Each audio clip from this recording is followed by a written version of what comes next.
Good morning.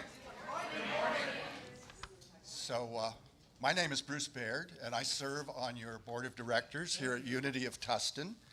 And it's really, glad to be here. I want to welcome everybody, all of you that are here in the building, and everybody online. There's online. Okay. A reminder: please silence your cell phones. All right. This morning, we welcome the incomparable Daniel Nahmod.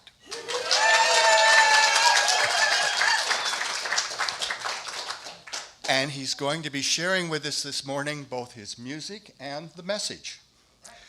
He hasn't been with us for quite some time, and we are very, very excited to have him with us today. So Daniel has been singing and providing messages to Unity churches and many other venues for over 25 years now. And many of the songs that we sing on a fairly regular basis are his compositions. And I'm sure he'll be sharing some of those with us this morning. Okay, today, after the service at 1 o'clock is the membership orientation. Okay, so if you're interested in membership here at Unity of Tustin, please attend. It's going to be in room 5. We are looking for facilitators for our all-community spirit groups that will be starting this fall. So there's information in your bulletin, and there's also information at the welcome table, and anyone and everyone is welcome to be a facilitator. Please be sure to vote for your choice for the name of our new space that has been the library. And there are 3 or 4 choices to choose from. They were in the Friday blast, and we'll also have a ballot in the future, but please remember to vote. All right. And now we're ready for our congregational song. Oh, all right. So we're going to have the daily word first. So thank you, Jack.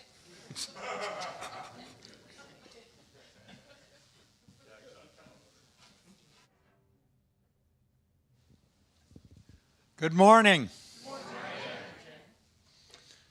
My name is Jack, and today, as a prayer chaplain, it is my honor to light the Christ candle and read the daily word. We light the Christ candle as a symbol of that Christ light which is within each and every one of us, guiding us on our path and reminding us of our true identity as spirit.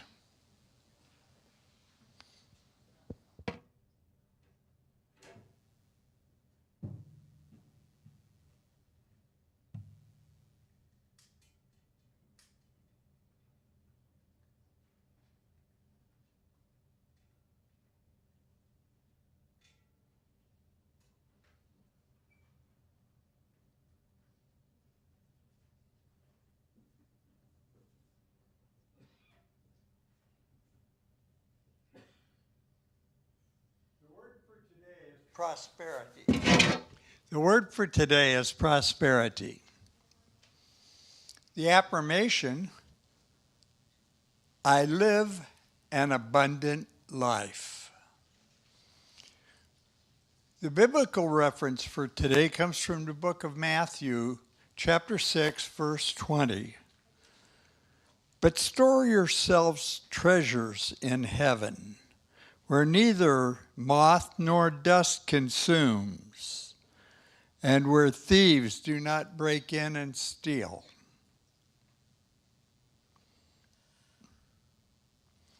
It is often said, you can't take it with you. While it's true that money and material possessions must be left behind when I transition from this life, These things are not the source of my prosperity.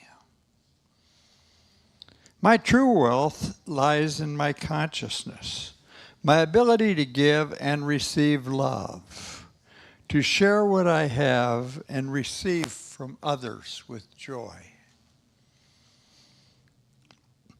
To understand and raise the creative power of thought, and to know myself and all people as living expressions of the divine. I live consciously and abundantly, making wise use of the earth's resources, and drawing upon the limitless storehouse of divine ideas. Through the power of God within me, I enrich my life, physically, mentally, and spiritually. Amen. Namaste.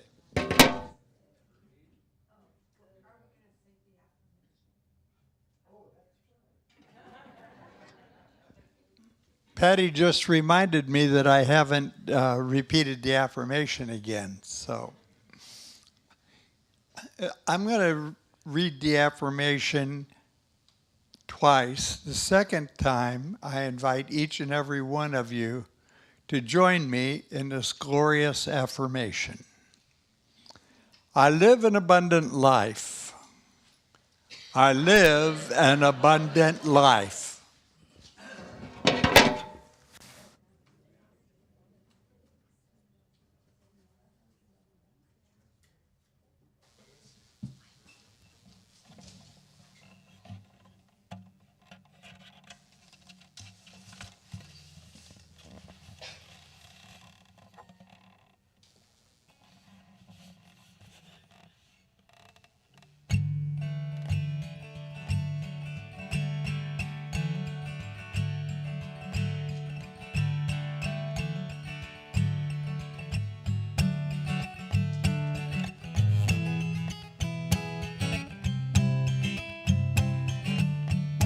I'm in the right place at the right time.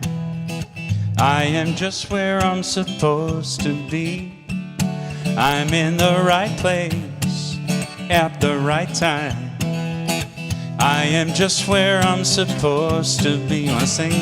I'm in the right place at the right time. I am just where I'm supposed to be. I'm in the right place at the right time. I am just where I'm supposed to be. Oh, my soul is welcome here. Oh, my soul is welcome here. I am getting the message loud and clear. My soul is welcome here. Oh, yeah. All right. I'm in the right place at the right time. I am just what I'm supposed to be. I'm in the right place at the right time. I am just what I'm supposed to be. Oh, my soul is welcome here. Oh, my soul is welcome here. I am getting the message loud and clear. My soul is welcome here. One more time. Oh, my soul is welcome here. Oh, my soul is welcome here. I am getting the message loud and clear. My soul is welcome here. I am getting the message loud and clear. My soul is welcome here.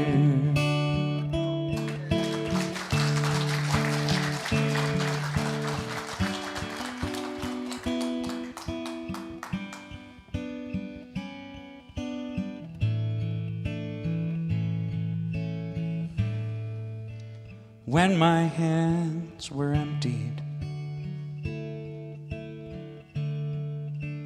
when my hope was gone. I couldn't help but wonder, what had I done wrong? But even though my heart was broken, there was no need to despair, 'cause a vessel must be open to put something better there. Oh yeah. Into my empty hands, gently you pour new life for me. Yours is a perfect plan. The ups and the downs were meant to be. Now I understand, you needed my empty hands.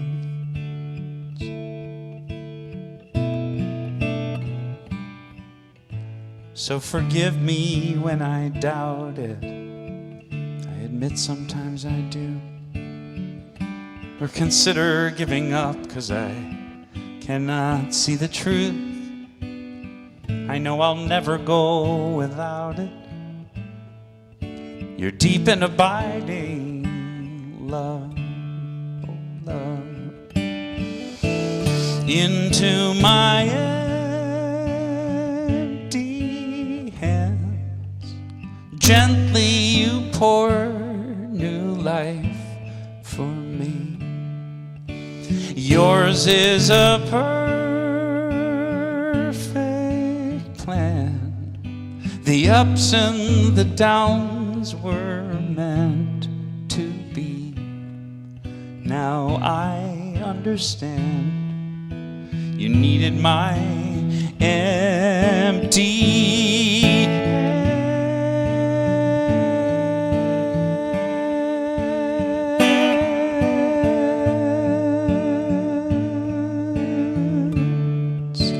Yours is a perfect plan.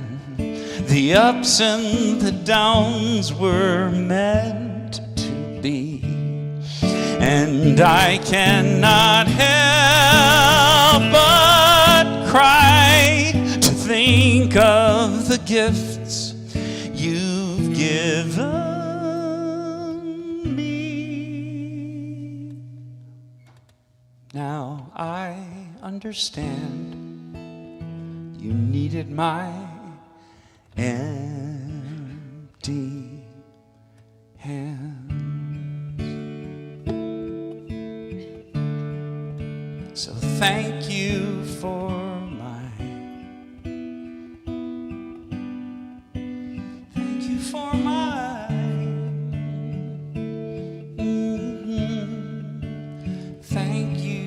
for my empty hands.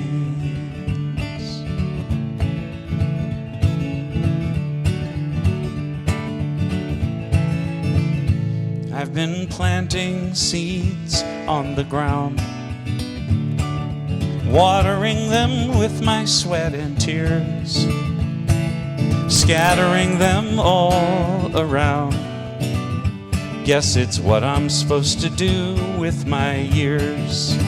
The funny thing is, I may know what I've planted, but never what will show. It always seems to be a perfect mystery. Whatever grows will grow, whatever dies will die, whatever works will work, whatever flies will fly, whatever fails will fail. What's meant to soar will soar. I am planting seeds, nothing more. Ooh, sometimes I still like to pretend I know what the harvest will be. but I always find out in the end it was never really up to me. The funny thing is when I just do my work and simply trust, it always seems that life is looking out for me. Whatever grows will grow, whatever dies will die, whatever works will work, whatever flies will fly, whatever fails will fail, what's meant to soar will soar. I am planting seeds, nothing more, and I am only one of billions of seeds. When all is said and done, I just do what's mine to do and let it be.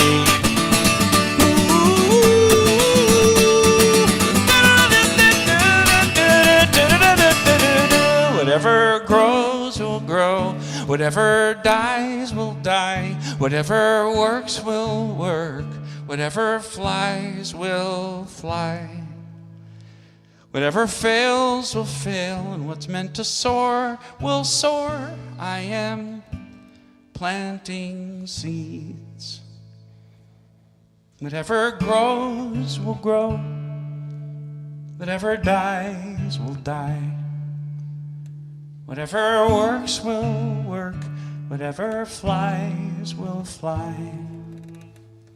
Whatever fails will fail, what's meant to soar will soar. I am planting seeds, nothing more.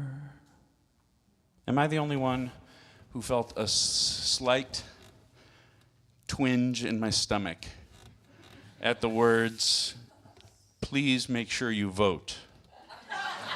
Am I the only one? Am I the only one who felt it? Right? Then you went on to explain what you're talking about voting on.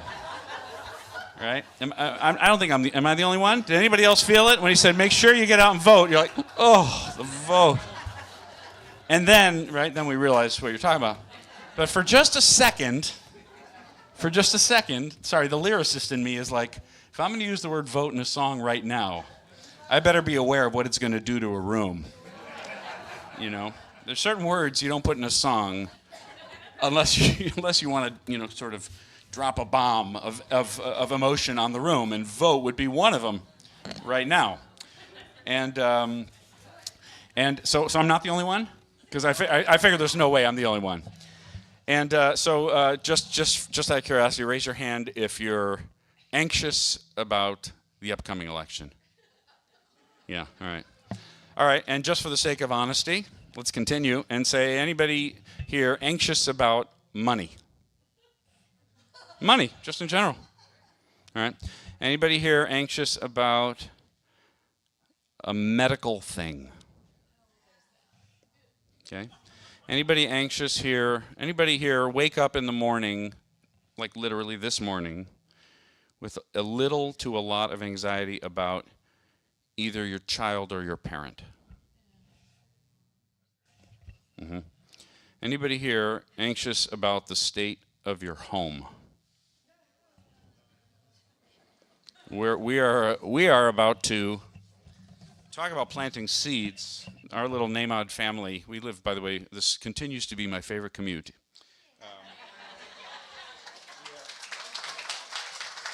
Well, you can applaud if you want, but it's really just an accident of geography. I happen to marry a cute girl who lives in Tustin, who grew up in Tustin, lives here. But I mean, last week I was in Canada, and next week I'll be in Kansas City. But this week my commute was 90 seconds. That didn't mean, by the way, that I wasn't late coming this morning, because I absolutely was. So just full disclosure, I still managed to be late. But so we are about to embark, starting tomorrow morning at 7 a.m. Horacio, a gifted carpenter and lovely guy, is about to destroy the upstairs of our house. And we're paying him to do that, which doesn't seem, as I say it out loud, doesn't seem like a great idea. But he's bringing the Sawzall and the sledgehammer, and away it all goes. So talk about, whatever grows will grow, whatever dies will die. Life savings, home, sleep, peace of mind, credit score. I don't know. What's up for grabs when you destroy the kitchen of your house to build a new one? a lot. So check with me in a couple months. I know I was just, Tony and I were joking this morning. By the way, it's always worth mentioning when I'm here. I've been coming here, by the way, since 2000, maybe 99, but for sure since 2000. And I always like to mention that, Tony, I don't think you've been here since then, but a lot of years. You guys have not just one of the nicest guys and devoted dad and so on, but truly one of the finest sound techs and anywhere. That's this guy. Yeah. Anywhere. It's for real. It's for real, and it's not a small thing. You know, one of the most thankless jobs in the world is that job, because the only time you ever notice him is when he screws up royally. But this guy he's just good at his job. In addition to being, like I said, all the other good things that you'd want somebody to be, he's just really good at his job. Anyway, so Tony and I were joking earlier. I told him that one of the greatest comments, by greatest you can interpret any way you want, one of the greatest comments I ever got at like my merchandise table after a gig was, "Daniel, you finally look your age." Yeah. And yeah, laugh all you want. And so all I want to say is in 3 months, I might look past my age. That's all I'm saying. Yeah. So here's the question on the table for today. I've got more songs to sing, and it's very difficult for me to stop talking once I start. So I'm actually going to go and sing you another song in a second. But the question on the table for today is, what are you worried about and why? Sorry. Sorry, you brought up voting, and I wasn't sure. I wasn't sure I wasn't sure what I was gonna go with today in terms of. I know it seems like I'm a very carefully rehearsed and scripted presenter, but the truth is, it's just me on a Sunday morning, and this is what you get: is the songs and the stories and the thoughts that come up. And so when I think about what's in control, what's in my control, you know, we are told from a lot of different directions what we're in charge of and what we can control and what we really ought to make 10-point or 10-year plans about. Retirement, medications, politics, just basic physical fitness. You know, we're all being sold a lot of things all the time, and a lot of what we're being sold is intended to impart the illusion. Sorry, I'm editorializing that it's an illusion of, but we're being sold a lot of things that are intended to impart the feeling of control. Control over all kinds of things. We'll sell you insurance so you don't have to worry again. We'll sell you this medication so you'll never get fungus under your nails again. I don't understand those commercials, but they're real. You know, you know what I mean? We'll sell you shampoo so you'll never lose your hair again. We'll sell you a gym membership or fitness equipment so your stomach will be a six-pack forever again. And obviously politicians do it. Every talking head on TV, almost everyone, generally has something to sell. And really what they're selling is the sense that if you and I aren't in charge, then at least somebody is. You know, which I think one of the most striking things about the pandemic experience we just all went through, sorry to bring that up, that painful memory, is just the obviousness that no one really knew what the hell to do. And no one actually knew what was prudent. No one knew what was reaction. No one knew what was overreaction. No one really knew. I mean, everybody. And by the way, everybody in this room is thinking, "No, I knew." That's exactly my point. Is nobody knew because we all thought we knew. We each had our own different positions on every single aspect of the entire thing. And the truth is that everybody was kind of flying blind, but that may always be true, except that it was just especially obvious during those couple of years. So the question is life something you can map out? Is your current situation something you can solve? You, yourself. Can you hold on to the steering wheel? Can you steer so tightly and precisely that you navigate cancer with a guaranteed outcome? Can you start a business with such impeccable preparation that you guarantee its success? Can you marry someone you truly sincerely love with full commitment? Full commitment. Can you marry someone and guarantee the marriage will go well? Actually, I think of one of the rare moments. My younger brother is, I'm a smart ass for sure, but my younger brother is much worse. And, or better. This is a judgment call. He was married 10 or maybe a solid 10 years before I got married, even though he's a little bit younger than me. The night before my wedding, he said, "Brother, I've got a little advice about marriage." I said, "Okay." He said, "As far as I can tell, you never know how a marriage is going to turn out. You marry somebody and you hope that they turn out to just be a good, decent person and reliable and loving, and you hope that that's what they turn out to be." He said, "For me, my wife happened to turn out to be that, and I just hope that for you, your wife does too." Right. But it was almost like, and I know it's not true, it was almost like he'd been listening to my songs. Because I know he hasn't, but I felt it for a second, like, have you been listening to, Sorry. Like I told you, I'm a smart ass too. He's just better at it. But it was almost like he'd been listening to this song, for example.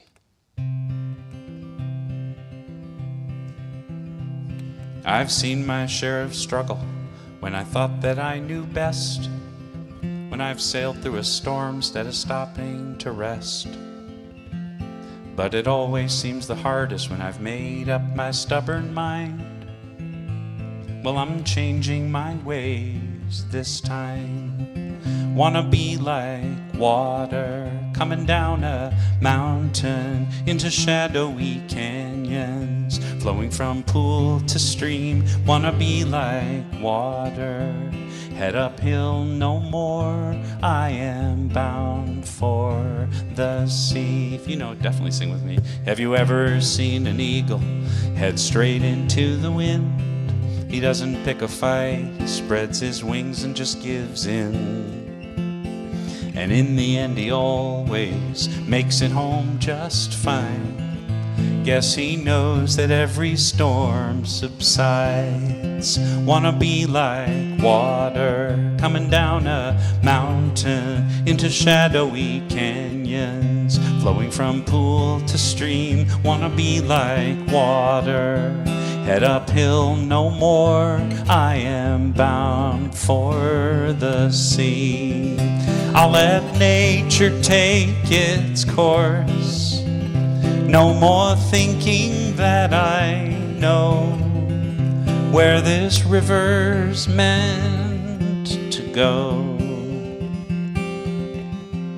I have railed against the stars for the cards that I've been dealt, for the lottery I've never won, for the heartache that I've felt. But it always seems when I let go of expectation and regret, life has plenty of surprises for me yet. I wanna be like water coming down a mountain into shadowy canyons, flowing from pool to stream. Wanna be like water, head uphill no more. I am bound for the sea. Wanna be like water coming down a mountain into shadowy canyons, flowing from pool to stream. Wanna be like water, head uphill no more. I am bound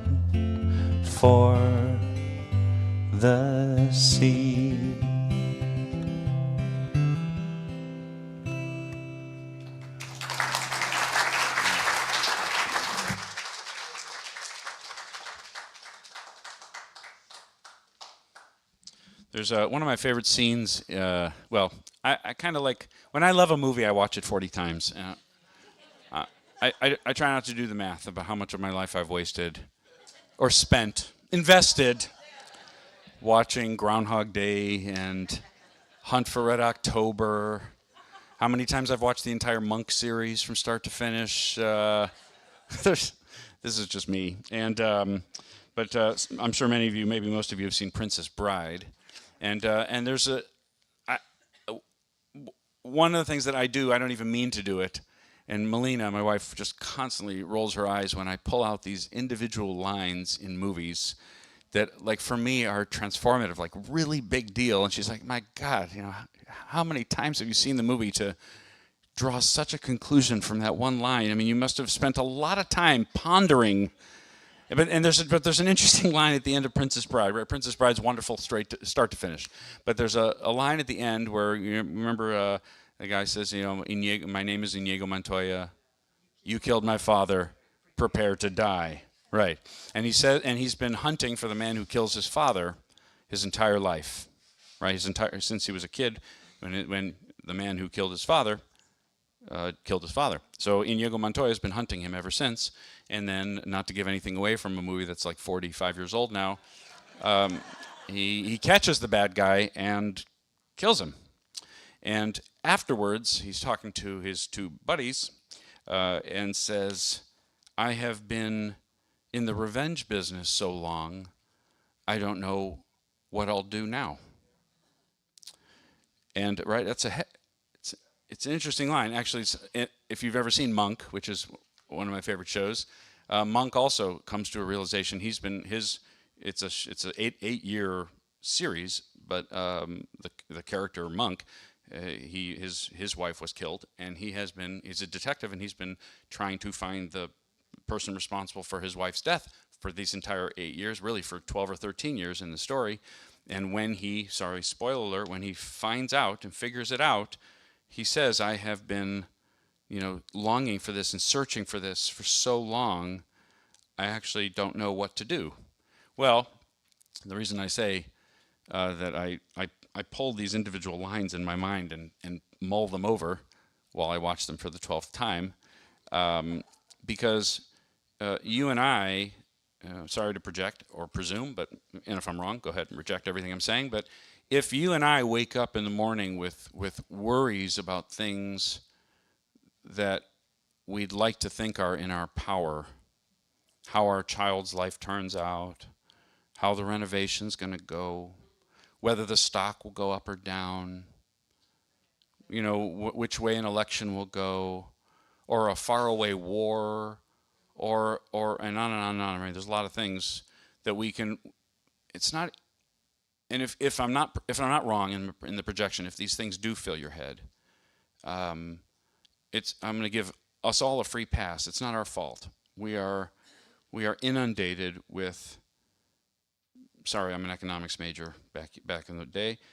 We're inundated with profit maximizing corporations who have an incentive to fill our heads with these things. And you don't have to scratch too far below the surface of any one of these sort of inundations, whether it's news or talking heads or best-selling books or whatever it is. You find a profit motive behind most of it.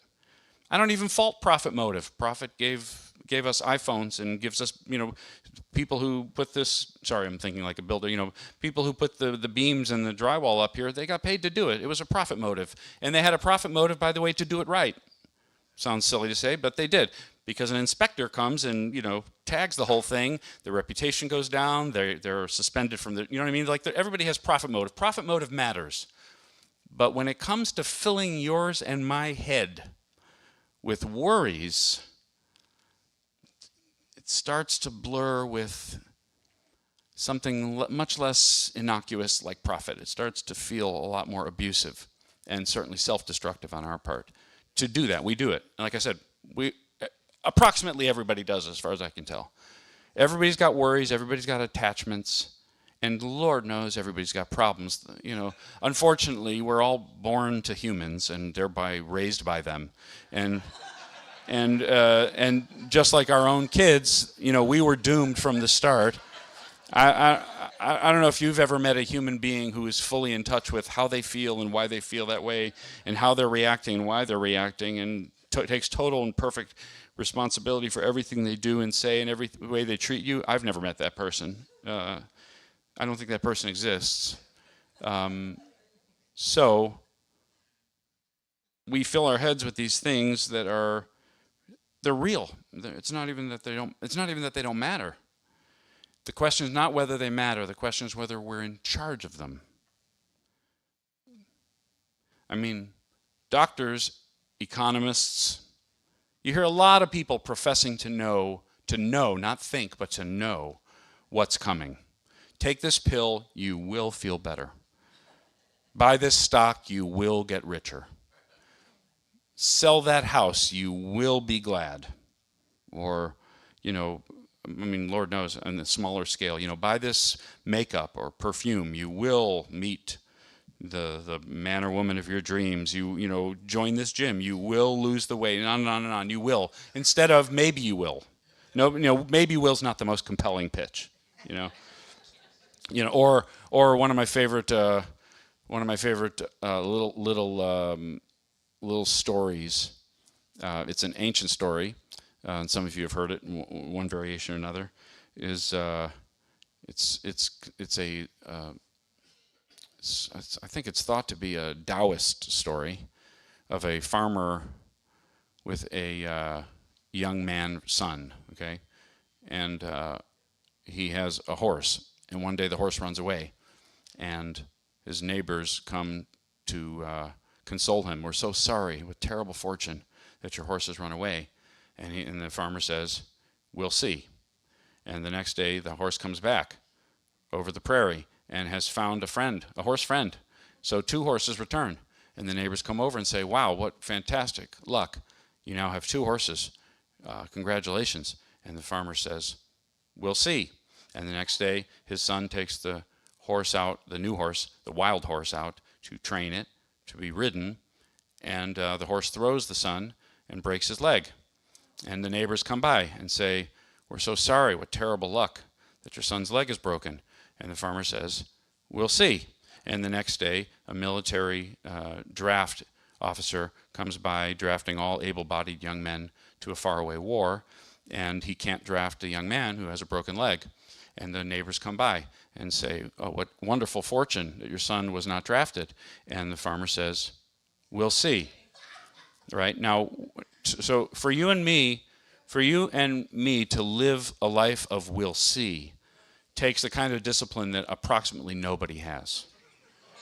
I mean, it's just true. We'll see I think of the song Planting Seeds as a sneaky, sneaky song. Because I wrote it, and I grew up listening to folk music, listening to the Weavers and the Limelighters and Peter, Paul, and Mary. And that song is totally, for me, it's Danny 30 years later who grew up listening to Peter, Paul, and Mary, right? So it's very light, whatever grows will grow, whatever. It's very, it's kind of festive. It's okay, it's nice, it's fun, right? But underneath it is a dare, is a challenge that I don't think anybody could ever meet, to actually approach your life as a mystery, as a we'll see. I mean, nobody recommends that. And yet, is there an alternative to life being to tomorrow being a mystery? I mean, is there another way? Is there a way around tomorrow being mystery? It's always we'll see. The game is not whether tomorrow is unknown. The game is whether we tell ourselves today that tomorrow is unknown, or that lie to ourselves and say that tomorrow I'm sure we're all land. It's not. In other words, it's not whether it's a mystery. It's whether we admit that it's a mystery. Very scary. A lot of books would not be sold. A lot of pills would not be taken. A lot of advice would not be taken. If you and I could start the day, one of the ways I summarize like the water songs is that yesterday is done. Tomorrow is none of my business. And today I have all that I need. Okay? Yesterday is done, is it? Not for me. I'm a hypocrite. Did I mention I'm a hypocrite about everything I say? So is yesterday done? Is it really done? Did you wake up in the morning the child of your parents? Did you wake up in the morning with an ache and pain that you had yesterday? Or an injury that you got when you were a kid? Or did you wake up in the morning still the person who was abused as a kid? Or who suffered through a divorce as a kid, right? Did you wake up in the morning with the worries of the bills that are stacked up on the counter? Right, then yesterday isn't quite done. And again, it isn't done for anybody. This is not about mastery of this. Is yesterday done? You know? And then is tomorrow none of your business? I mean, I'm raised by 2 lawyers, okay? I mean, they had plans. And they executed them. In fact, the 3 boys, we went to college, okay? All 3 boys went to college. I'm the middle. And older brother went to University of Michigan. Younger brother went to University of Illinois. I went to Washington University in St. Louis, okay? And by the way, these schools were nowhere near as expensive back then as they are. I mean, I'm not, and by the way, I don't know about the other 2, but for me, I could never get into WashU right now. So I'm not boasting about the quality of the school. I'm just saying those are the colleges we went to. And my parents had nothing as kids. Absolutely. They were they're first generation Americans. They did not have money. My dad got a full scholarship to University of Chicago, then got a full scholarship to Harvard Law School. His mother had no idea what Harvard Law School was. And in the rest of her life, she said, "You going to be a liar like your father?" And I'm like, Bubby, he's a lawyer. She's like, yeah, they're all liars. They're all liars. She never knew what her son had achieved through the eyes of America. She just knew that he was okay and that he had done okay, right? So but they had salaries. They were working people, my parents. And when we all got to college, my parents each semester wrote a check to the whatever office, the bursar, I forget what it's called. They wrote a check for the bill that we got for the school each semester, okay? All 3 of us. And it only occurred to me in my 30s or maybe my 40s, to be honest, that my mom worked in banks. She was a trust officer as a lawyer, right? Neither one of them practiced like attorneys. But my mom was an attorney at a bank for 25 years.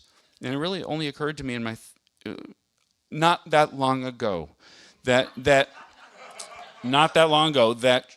she probably never kept a dollar that she had earned all those years at the bank, that she sent it all to 3 colleges, that 3 boys graduated college without a penny of debt. Who does that? You know who does that? 2 parents who lived ultra conservatively with their money and made those 10-point plans and made those 10-year plans and stuck to them. So hear me, when I say tomorrow is none of my business, only a part of me believes it. The other part of me thinks that I'm being lazy and sloppy and irresponsible. Truly. And maybe you do too when I say it. Maybe you're thinking, no, dude, you got to make a plan. You got to make a retirement plan. You got to make a plan for your kid. Have you put away money in your whatever account it is for your 12-year-old boy? And, blah, blah, blah, blah. I get it. I'm as cynical as you. Okay? But the other part of me says that there's at least as much evidence, at least in my experience, in my observation, there's at least as much evidence that the plan you and I are making for 5 years from now is complete nonsense. It won't even turn out even remotely like it looks like. I mean, I don't even know how my parents pulled it off, because you don't hear a lot about plans working out. I mean, not 5-10 years in advance. Have you ever heard anybody here, this is feels always a little risky to pose this question, but I sincerely mean it. Have you ever heard anybody say, not during, but 20 years after a divorce, "I wish I hadn't gotten divorced"? You kind of never hear that. Like during, of course, I've never been divorced. I don't know what a nightmare it is. I can't even imagine. Not minimizing any of that. But years later, it doesn't have to be a divorce. You name the catastrophe that you were struck with. Okay, and again, I'm not minimizing, I'm not even including child abuse. I'm not including assault of different kinds. I'm just saying most hardship for most people, you look back on it And you think, well, I never would have met my best friend if I hadn't, gone through that. If I hadn't, you look back, I'm sorry, I'm making the point sloppily, but if you look back, you find there was a perfection in it, in the hardship, not in all, and I'm not including the worst cases of hardship. But for most people, most of the time, you look back and you say, that actually worked out okay. I didn't believe it at the time. I wouldn't have, and I would even say, I wish you hadn't had to go through that to get to the good stuff. But generally speaking, the good stuff, you look at the good stuff in your life, ask yourself how it got there. Was it on a plan? The best people in your life, the closest relationships, your greatest joys. How did they get there? Did you map them out 25 years ago? Very few people say yes ever when I do workshops and things, and very few people. Every so often somebody will take credit. And I'm happy. I'm happy for them if they feel like that, but you don't have to scratch too far beneath that surface to find, oh yeah, I crossed the street instead of not crossing the street, and I ran into this and that person, or I went to a coffee shop I'd never been to. You ever gone on a vacation and booked the hell out of it? Every minute, like on a tour. Oh, in fact, I'm going to mention this right now, because I will forget. I completely forget. I'm leading a tour to Peru next May. That's it. That's the end of the thing. Talk to me about it after if you want to talk about it. But that's a perfect example. Like if you go on a tour and every minute is booked, right? Then you have one afternoon that they call free time. Let's say that's not the case on my Peru trip, but you get the idea. You take one afternoon free, and what do? You go out and you take a walk. And you take a left turn instead of a right. You didn't know where you went, and you walk into a gift shop and you see, oh my God, I love that piece of glass or painting or whatever. And you bring it home and it becomes one of your most cherished possessions. Or you walk into a restaurant that was not on the itinerary because you got lost. And it's the best meal you ever had in your life, right? The unbooked time turns out to be the nap you didn't plan on taking in the middle of a vacation, right? Turns out to, oh my God, that's what I needed. Right? But that was not on the itinerary, the one thing that wasn't. And if you think about the best things in your life, it's, in my observation, most of the time, it's the one thing that wasn't on the to-do list. The to-do list matters. I have one. I have 75. But ask me what's the sweetest moment, like this morning that I was late, to come here. So the dog, our dog Lucky, is every day beyond excited to see whoever wakes up, right? I mean, it's like a very big deal. It's a homecoming after a lifetime apart, even though he was sleeping in the same room, whatever. But so Lucky he didn't just attack me this morning.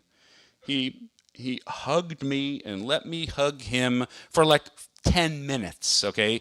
And he leans to hug, sometimes he'll actually drape an arm. And it's so cute that it just actually hurts, He does, sometimes he'll do this, but most of the time he just leans, and exactly what he's doing. He's hugging, just close. He wants to be close. And today I did it. Well, that wasn't on the plan for today.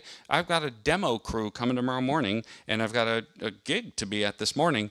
But Lucky's hugging me, and I'm hugging him back. So there's a highlight for the day that I would never have put on a plan, right? So back to the original question before I sing you a song to close. What is it you're worried about? Okay? What if it wasn't in your power to solve? Have you been in the worry business so long that you don't know what you do without it? That's the Inigo Montoya thing that I thought was so pregnant. That's such an interesting thought. We fill our days, or at least our minds, with plans and purposes and worries. And they're all real. But are they the stuff of a good life? Are they the stuff of peace of mind?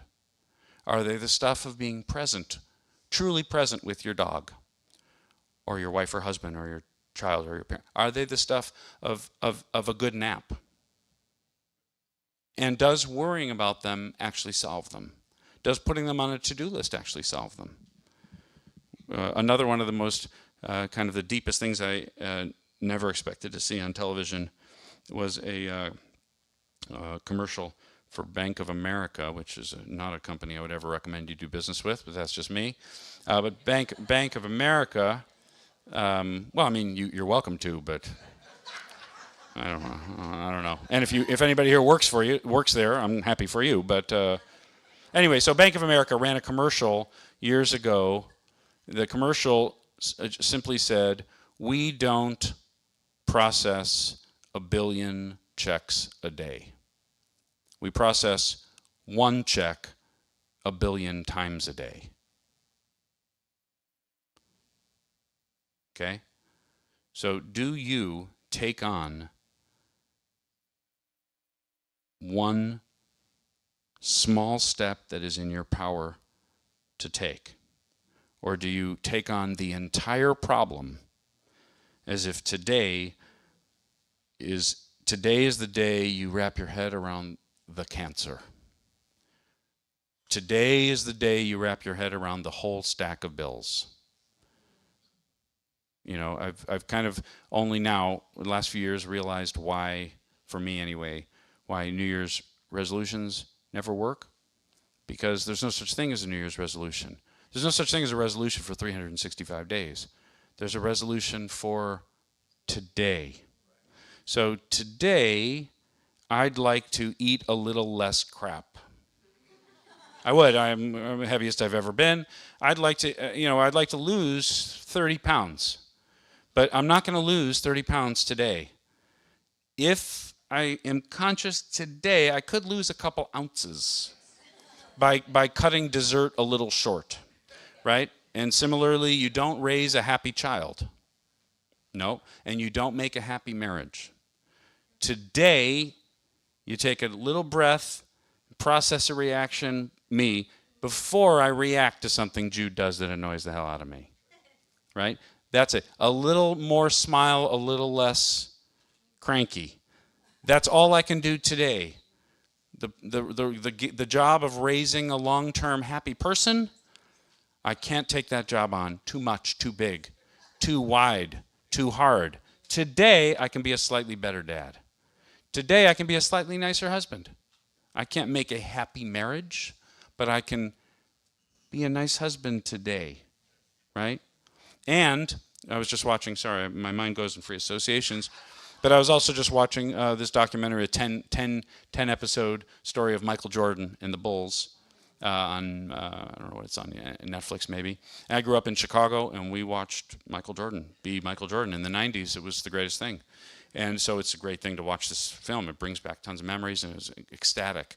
But at one point, somebody says, yes, he was a genius on the basketball court. Yes, he had a jump shot. And yes, he was like a ballet dancer. Yes, all of that was brilliant. But that was not actually his greatness. His actual genius was being entirely present in the moment on the court, no matter what had happened 1 minute before, and no matter what could be thought to be expected to happen 1 minute later.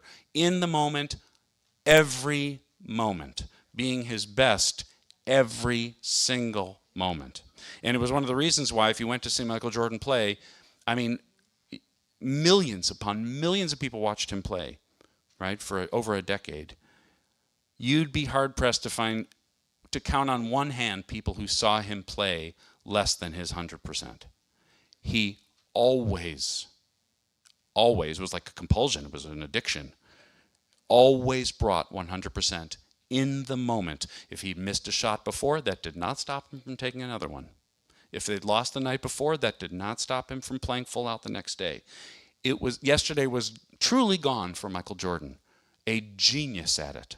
A genius. And there are a lot of clips during these 10 hours of this documentary on Michael Jordan. Yes, 10 hours, and I've watched it more than once. A lot of moments where a reporter will say, "Hey, where do you think the season's going?" Whatever. He's like, and he's over and over again, and not until that guy says that towards the end about what his real genius was does it tie that all together. Over and over again, he says, "No, man, no, right here. We're just here right now," and he wasn't even conscious, I don't think, that was like a philosophy. That was an approach to life. But he brought his physical genius, of course, but also this mental capacity to allow yesterday to be done and tomorrow to be none of his business. And it frees up Inigo Montoya to be happy today.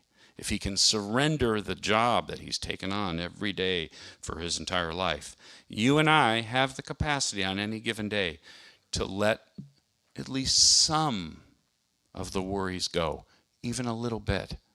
And it changes an entire day just to dabble in it, to be inadequately experimenting in it, right? So I'll sing one more song and I'll just pose that question, right? What is it you're worried about? And what would you do today? How would today feel different if even 20% of that responsibility was off your shoulders?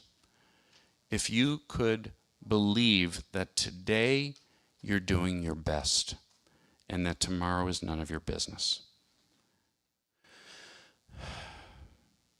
It's not yet time to vote. Right? You and I are citizens, right? Probably most of us are citizens, which means the day comes, yeah, we vote. Feel like protesting? Go ahead and protest. But is every day a fight for you? For something or against something? How much energy is it squandering? How much peace of mind is it taking? How much stomach acid is it generating? How much sleep is it costing you? What are you and I telling ourselves is our job to do, that if we do it, we succeed and we're successes, and if we don't do it or it doesn't work, we have failed? If there was a recipe for success, I mean, somebody would have written that book, and everybody would be following it, and every movie would be a hit, and every book a bestseller, and every church would be overflowing, and every business couldn't keep up with its customers. But you and I both, and every marriage would, go till 65 years, and on and on and on. The truth is, we are all doing the best we can with the inadequate information. Today, we do the best we can. Yesterday is done, and tomorrow, sorry, is none of our business. Let me sing you a song.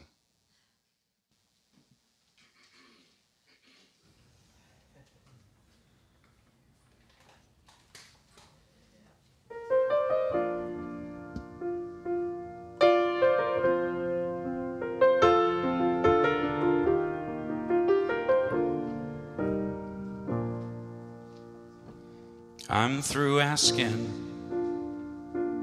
where I'm going. I've been asking all my life. I've grown tired of all this wondering when everything seems to turn out right. So when my mind needs something to do, wants to know the future, I whisper this: I'm okay. I've always been, and I'll always be that way. You want to sing that line with me? I'm okay. I'm okay. I've always been, and I'll always be that way, and I'll always be that way. So here goes nothing. I'm taking a chance. I'm opening up, knowing that I'm in good hands. And here goes everything. It's all on the line, oh, but I'm not afraid this time. Some say it's crazy, some say naive, to close my eyes and take the leap. But I know better, 'cause I believe even in the dark my soul can see. So when my mind plays its usual games, oh, my answer is always the same.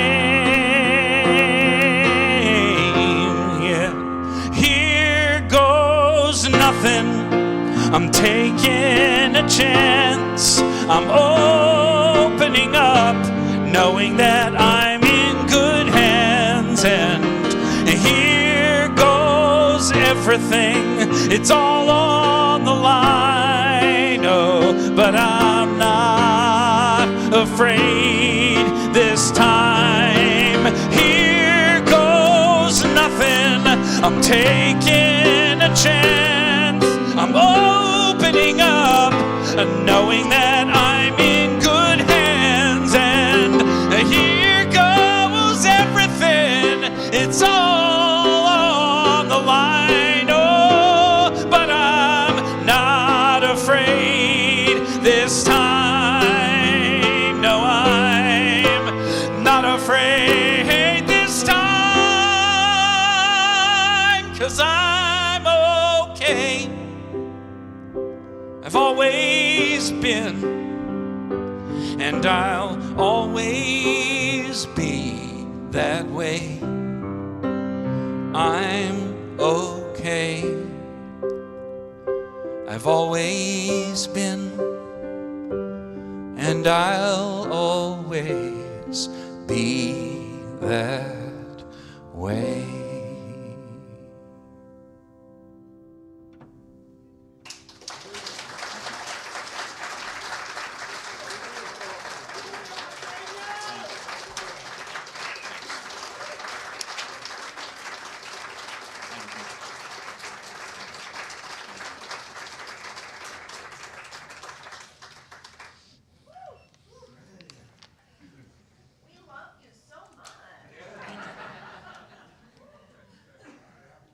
Ready for the offering?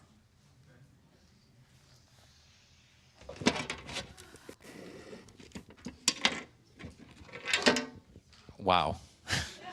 Oh my gosh. Thank you. Thank you so much, Danielle, for your beautiful music and your very, very powerful message. So I'm Jeff Pinney. I'm your platform assistant this morning. So we would like to welcome our new guests in person and online. We are so grateful that you've joined us today, and what a day to join us. Here at Unity, we believe in many paths, one God, and our mission is to transform lives and inspire people to make a positive difference in our world. We're a fully inclusive community of all walks of life, and would like you to know that whatever your background and wherever you are on your spiritual path, we're glad you're here to continue your journey with us. I now invite the ushers to please come forward with a flower and information card. If you are here for the first or second or third time and are comfortable doing so, we invite you to raise your hand so we can recognize you and gift you with a flower and card. Anyone? Okay, well, yeah, keep coming back. Welcome back, everybody. So please join us after the service for food and fellowship around the hospitality table. Reiki healing practitioners wearing green ribbons are available. Our prayer chaplains wearing white ribbons will be at the entrance to the meditation gardens, ready to listen and pray with you. All prayers are confidential. There are prayer request forms in the seat back in front of you, which you may leave in the prayer box, which is also at the entrance to the gardens. There's always so much happening here on our campus of consciousness, so please make sure to check each Friday for our weekly e-newsletter and visit the welcome table for more information about the various classes, events, and service opportunities at our beloved Unity of Tustin. And now is the time for our love offering as we share our financial gifts with our ministry. The various electronic ways to give are listed on a card in the seat backs in front of you and in the weekly e-newsletter. We also pass the offering bags to receive in-person donations in whatever form that you choose to give, and we invite you to briefly hover your hand over the offering bag as you're passing it along, taking that moment to connect with the spirit of giving. We're grateful for your faith and generosity. So, with gratitude for our gifts, I invite you to join me in our offering affirmation. So together, divine love, as we blesses and multiplies all that we are, all that we have, and all that we give, and all that we receive. And I invite the ushers to come forward, and Daniel has another song for us. All right. Thank you for having me. Thanks for the nice welcome. Always nice to come to visit to sing for you guys. Real briefly, I mentioned the Peru trip. That's in May, I have a table outside, which has some music on it. Which some of it's you have CDs in case you still listen to CDs. I have downloads to put on your phone or whatever, your computer or your car, and I have a USB drive which has 14 albums on it now. A flash drive with lyrics and photos, so you can see how much older I look since my son was born. It's entirely his fault, I'm pretty sure. So the flash drive is a pretty cool thing. If you like a lot of music, it's it's USB A and C. If you know what if you don't know what a USB flash drive is, you don't want it. You can ask me. Every so often, somebody comes up, buys it, and then would like my tech support, and I'm like, yeah, no. Anyway, so there's that, and then I have some woodworking. I've made some. Been doing woodworking the last 5-6 years, and I've made some. I use reclaimed wood. I don't buy the wood. I find it and so on, and made some hearts that are out there on the table. And I have a little bit of my wife's jewelry. Some of you are familiar with Melina is a silversmith, and so that's why this table looks like a little bit like a craft show, because that's my family. And anyway, so here's I feel like singing this song for you. I've written a lot of songs and made a lot of albums, but every so often a song feels like it says something sort of fundamental to me.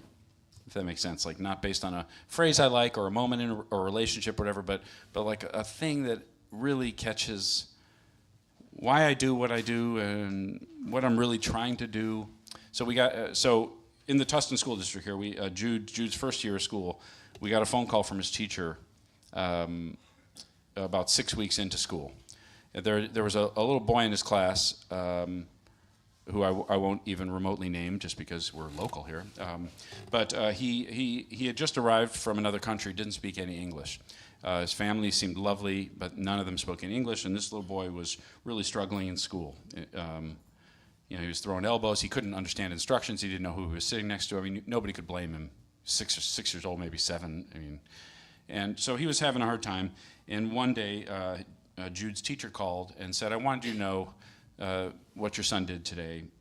I finished reading a book to the class, to the 28 kids in the class, and when I finished, your son raised a hand and said, I think he did such a good job listening that he should get an extra point today. Right, just one little sentence. And my wife looked at me like, you're not going to start crying, are you? And I said, yes, I am.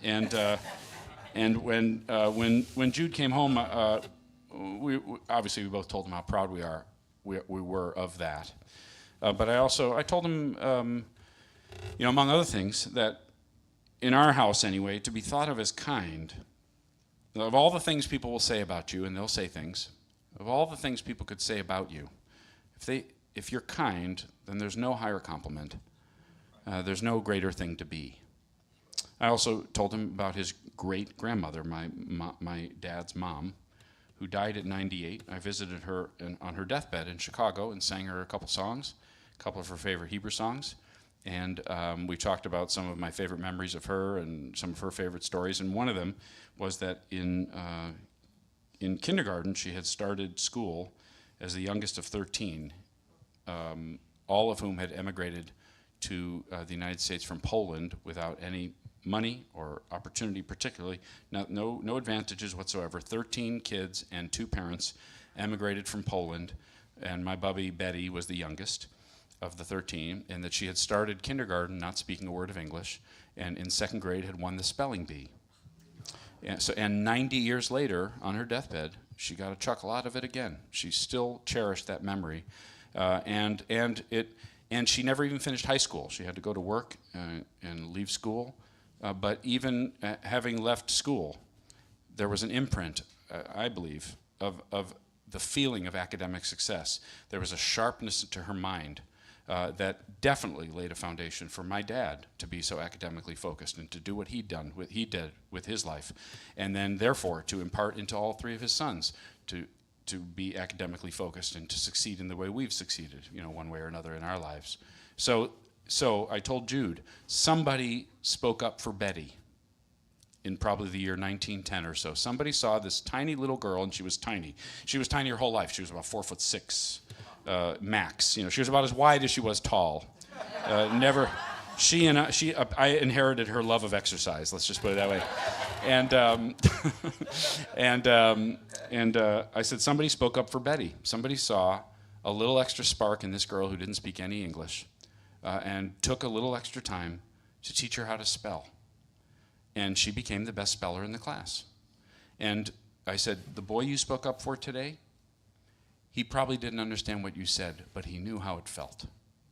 And he might be the smartest kid in the class. He might turn out to be your best friend. He might turn out to be a brilliant doctor or a poet or a lawyer, or you don't know. All you know is you did good for him today. And you probably will never find out what good you did. And when I think about how yesterday is done, tomorrow is none of my business, today I have all that I need. Well, if you want to, sorry, I'm talking to you, I'm also talking to me. If you or I want to make the world a better place, are we going to bring peace on earth today? Are we going to bring peace in the American political process today? Are we going to bring peace in our entire neighborhood today? Are we going to cool the oceans today? Are we going to, right? What are we going to do today? We can't do any of these grand things. But we can say one extra nice sentence that nobody sees coming. And you and I know, if I asked you, can you think of a sentence that somebody once said that they just tossed off that is still stuck in your cranium for good, that you have held on to, that mattered your entire life? They would never even know that you remembered. Can you think of a sentence? Something somebody once said, right? My 8th grade teacher said, Danny, you're very good at, I did a term paper on atomic structure, protons, neutrons, and electrons, And at the end she said, Danny, you're very good at explaining something so that even I can understand. This was our English teacher, right? I still have it in my head from 1982. Do you have something in your head, right? Now consider the fact, not the possibility, the fact that somebody else would think of you and would think of something you said as being that thing that lodged in them and made a positive difference for their entire lives. That we can do. You can't lose 30 pounds, you can lose 3 ounces. You can't make the world a more peaceful place, but you can make the grocery store clerk smile. You can hold the door for somebody just a little bit, just a little extra something. That doesn't need to be on a to-do list, and that makes an imprint. It literally, and I'm not a woo-woo person, but it actually literally reverberates. You think my wife and son can't tell when I come home and I've been greeted with special warmth or hospitality, even from long distances? I'll come home, they know. They know when it was extra, when somebody went above and beyond on my trips, because they're tiring and they're hard, and it makes a difference. I don't even know their name. They may not even know that somebody ran and got me water when I didn't even realize how thirsty I was, that kind of thing. So this song was inspired by that phone call to my boy's teacher. But as I say, if yesterday is done and tomorrow is none of our business, today we have all that we need. All that we need includes the capacity to do the good that we long to do in the world. Can't clean the oceans, you can recycle a bottle. Right? Can't fix American politics, but you can vote. Right? And what if that were enough? What if that were enough? What if that were all you could do? Would it then be enough? So here's a song inspired by that.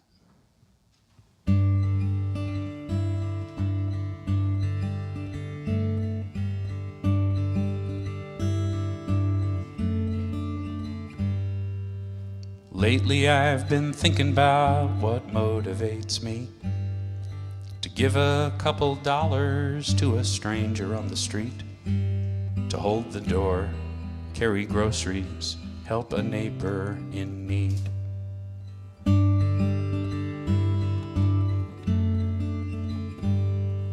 When history repeats itself in headlines every day, solutions never big enough for problems that we face. As a man, as a dad, what difference can I make?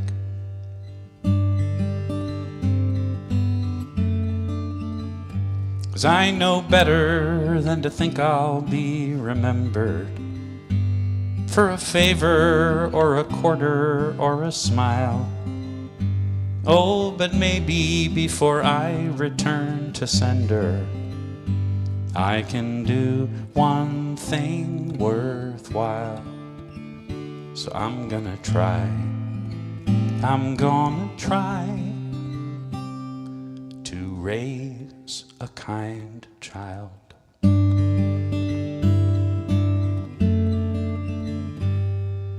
Sure would help if our boy went and got an MBA and took care of his artist mom and dad in their old age. But let's face it, Wall Street probably isn't in his DNA.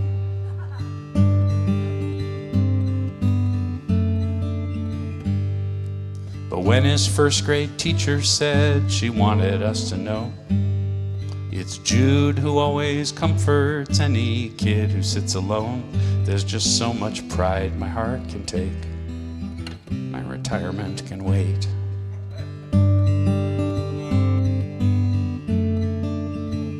Cause I know better than to think I'll be remembered for a fortune or a pension or a prize. Oh, but maybe before I return to sender, I'll have done one thing worthwhile. So I'm gonna try to raise a kind child.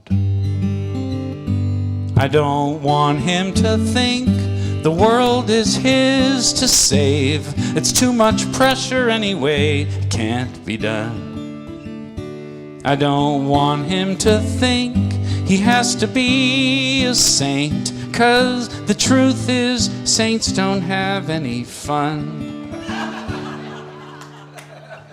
Mostly I just hope, my boy, you'll come to understand. No 401k or GPA can make a happy man. It's having roots, doing good, helping out where you can. So put down roots, do some good, take somebody's hand.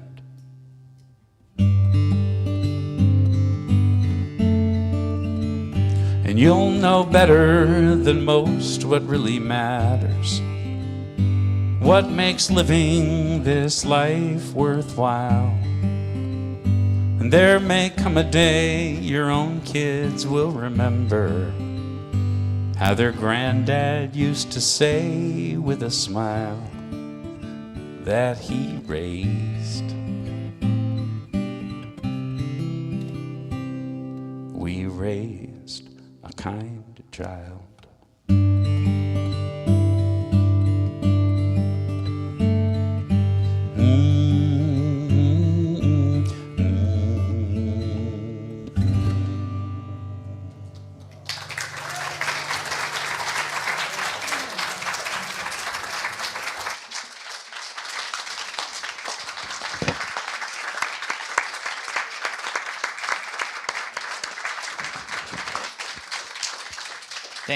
Thank you, Daniel. Yeah, stay up. Thank you for joining us today.